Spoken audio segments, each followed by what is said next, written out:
गए ना। तो युधिष्ठिर जी ने कहा, ब्राह्मण देवता क्या बात है, आप अचानक इतना सुंदर सुंदर भविष्य बता रहे थे और बताते बताते आप अचानक चुप हो गए, क्यों? और मैं ये भी देख रहा हूं कि आपके चेहरे पर चिंताओं की लकीरें, क्या बात है, बोलिए ना। ब्राह्मणों ने कहा, महाराज इसके जीवन में तो सब अच्छा ही अच्छा होगा, लेकिन जो इसकी मृत्यु होगी ना, वो अकाल मृत्यु होगी। अकाल मृत्यु, एक सर्प दंश से इसकी मृत्यु हो जाएगी। और जैसे ही युधिष्ठिर जी महाराज सुने, घबरा गए, आंखों में आंसू आ गए। लेकिन फिर ब्राह्मणों ने कहा, महाराज आप चिंता न करें, ये बालक बड़ा भाग्यशाली है। अरे ये बालक का जन्म नहीं हुआ था, ये अपनी मां के गर्भ में था, तब भगवान को बुला लिया था, और भगवान को बुलाकर स्वयं को सुरक्षित किया। तो क्या भगवान इसकी रक्षा उस समय नहीं करेंगे? करेंगे, आप चिंता न करें। और इस प्रकार ब्राह्मणों ने समझाया। युधिष्ठिर जी महाराज ब्राह्मणों को खूब दान दिए हैं और ब्राह्मण लोग चल दिए। समय धीरे धीरे आगे बढ़ रहा था। परीक्षित जी बड़े हो रहे, 5 वर्ष के हो गए, 10 वर्ष के हो गए, 20 वर्ष के हुए, बड़े हो रहे। अरे इतने ही नहीं, वो युधिष्ठिर जी महाराज के सिंहासन के बगल बैठने लगे। जब कोई प्रजा अपनी समस्या लेकर आवे तो कभी कभी युधिष्ठिर जी उलझ जाते थे, तो परीक्षित जी समाधान करते थे। ये देखकर युधिष्ठिर जी महाराज और खुश हो गए।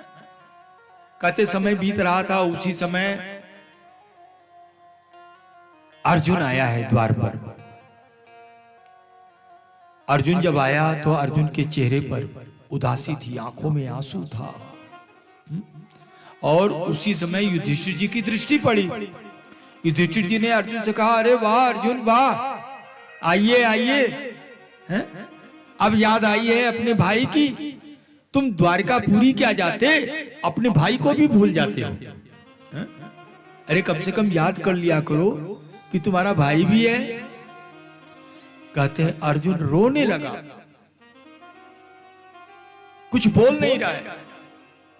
युधिष्ठिर जी महाराज फिर बोले, अर्जुन बताओ द्वारकापुरी में वसुदेव और वासुदेव कैसे हैं?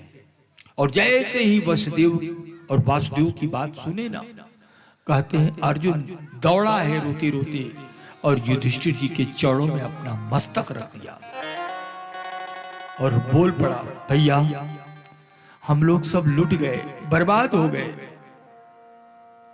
युधिष्ठिर जी ने कहा, अर्जुन क्या बात है, तू रो क्यों रहा है, बता ना क्या बात है।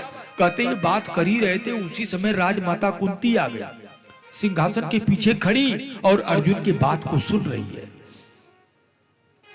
अर्जुन रोते रोते बोले, भैया आपको याद है दुर्योधन ने भीम भैया को वो जहर वाला लड्डू दिया था, भीम भैया खा लिए थे, समुद्र में डाल दिए थे, लेकिन द्वारकाधीश अगर नहीं होते तो मेरे भीम दादा बच नहीं पाते। द्वारकाधीश ने बचाया।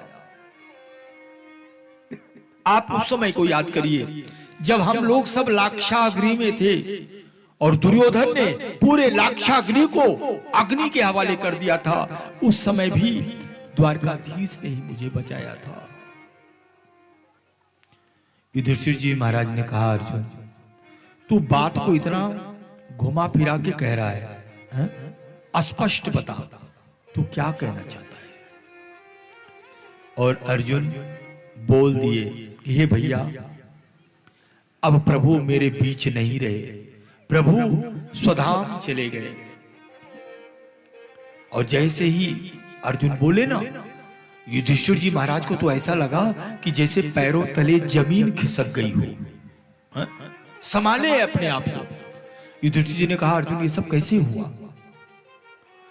अर्जुन बोले, कुछ यदुवंशी बालक ने ऋषि मुनियों का अपमान कर दिया था और ऋषि मुनियों ने यदुवंशियों को श्राप दे दिया था और इसी कारण प्रभु मुझसे दूर हो गए, रोने लगा।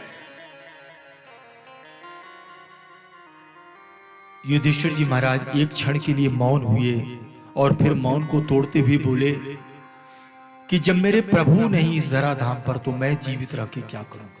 और कहते उसी समय परीक्षित जी का राज तिलक हुआ है, राज मुकुट पहनाया गया।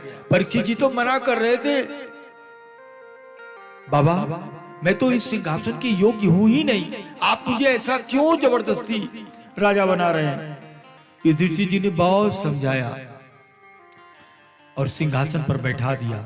और कहते उसी समय पांचों पांडव और द्रौपदी स्वर्गारोहण के लिए चल दिए हैं। कैलाश पर्वत पर चढ़ते चढ़ते चढ़ते बर्फ पे चल रहे थे ना, उसी समय द्रौपदी का पैर फिसला है।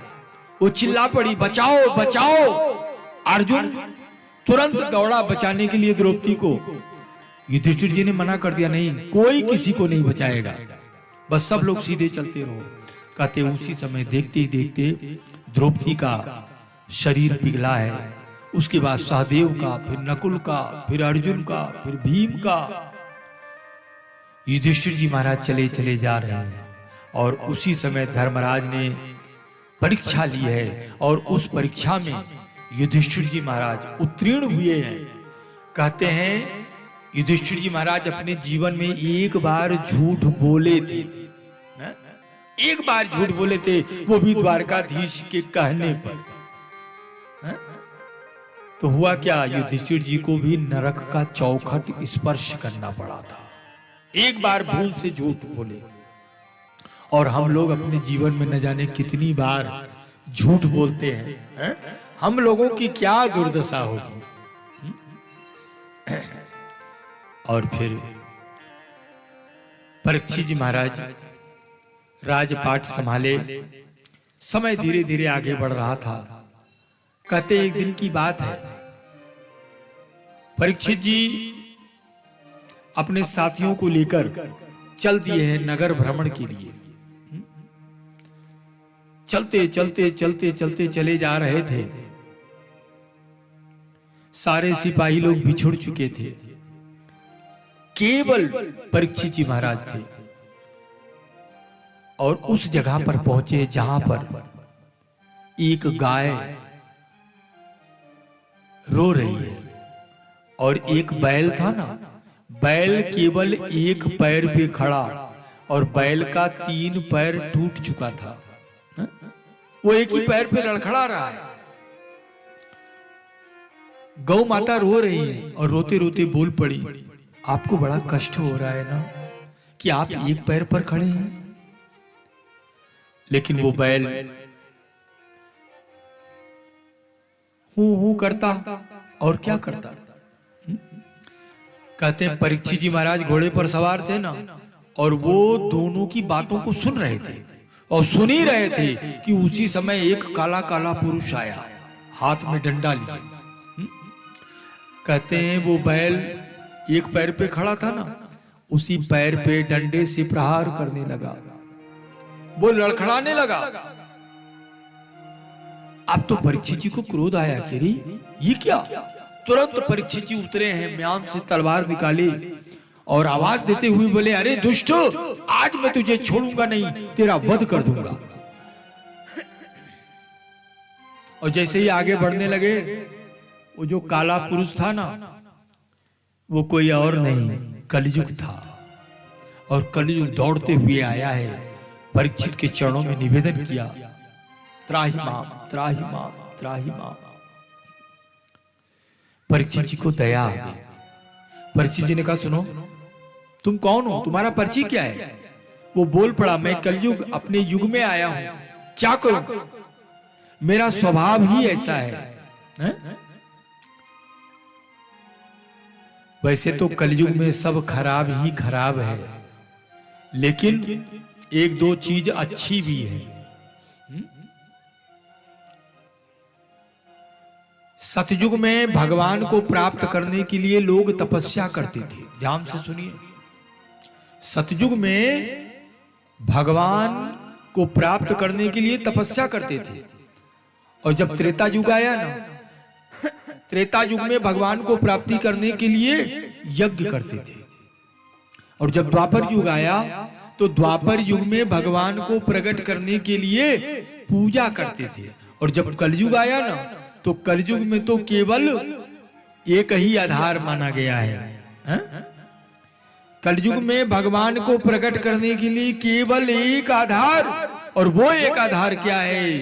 कलयुग केवल नाम आधारा, कलयुग केवल हरि बोल नाम आधारा, कलयुग केवल नाम आधारा, कलयुग केवल नाम आधारा, सुमीर सुमीर नर उतर पारा, सुमेरे सुमेरे नार उतर पारा, सुमीर सुमीर नर उतर पारा, सुमेरे सुमेरे नार उतर पारा। केवल भगवान का नाम जपना बहुत ही सरल उपाय है। कलयुग प्रार्थना कर रहा है कि हे प्रभु, मैं आपके शरण में हूं, जो सजा देनी है आप दें। परीक्षित जी ने कहा, सुनो, तुम मेरे राज्य से बाहर चले जाओ। और जैसे ही परीक्षित जी बोले ना, कलयुग तो घबरा गया, गिड़गिड़ाने लगा और कहने लगा कि प्रभु, आपका राज्य कोई छोटा सा टुकड़ा थोड़ी है, पूरी पृथ्वी तो आपका राज्य है। पूरे पृथ्वी में आपका साम्राज्य है। हे प्रभु, आप मुझे रहने की जगह दें, और आप जहां भी जगह देंगे ना, मैं उसी में रह लूंगा। परीक्षित जी ने कहा ठीक है, और परीक्षित जी ने कलयुग को रहने का स्थान बताया है। अभ्यर्थितस्तदा तस्मै स्थानानि कलयो ददौ, द्यूतं पानं स्त्रिया सूना, यत्रा धर्मस्य चतुर्विधा। चार स्थान दिए कलयुग को रहने के लिए। ध्यान से सुनिए, वो कौन सा स्थान है? पहला है द्यूतम। द्यूतम मतलब जहां पर जुआ खेली जाती हो, जहां पर जुआ खेली जाती हो वहां पर कलयुग का स्थान। और दूसरा स्थान जो दिया गया है पानम, जहां पर मदिरा का पान होता हो। वैसे तो मुझे पूरा विश्वास है इस गांव में तो कोई नहीं, बिल्कुल नहीं ना। अब कौन सा गांव, इसका नाम मैं कल से रट रहा हूं और अभी तक मेरी जुआ पे आया नहीं, याद ही नहीं हो रहा है। तो मुझे कुछ लगा कि गड़बड़ है मामला, लेकिन वैसे यहाँ सब शुद्ध हैं। पाना, जहां पर मदिरा का पान होता हो वहां पर कलयुग का वास। और तीसरा स्थान जहां पर स्त्री संग होती हो वहां पर कलयुग का वास। और चौथा स्थान जो बताया गया है हिंसा, जहां पर हिंसा होती है वहां पर कलयुग का स्थान। जाओ, मैंने दे दिया तुम्हें। वो कलयुग रोने लगा और रोते रोते बोल पड़ा, प्रभु ये आपने कौन सा स्थान दे दिया? इन स्थानों में तो कोई अच्छे लोग आएंगे ही नहीं, सब बुरे लोग आएंगे। अरे कम से कम एक स्थान तो अच्छा दे दो। परीक्षित जी को फिर दया आई और परीक्षित जी ने कहा ठीक है, मैं 5वां स्थान दे रहा हूं, स्वर्ण में। स्वर्ण में कलयुग का वास। और वो किस स्वर्ण में मालूम है? जो चोरी किया गया हो, किसी को मार कर लिया गया हो,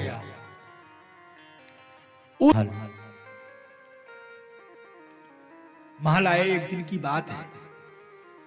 परीक्षित जी ने विचार किया कि चलो आज राज खजाना देखते हैं कि हमारे खजाने में कितनी स्वर्ण है, क्योंकि तभी मैं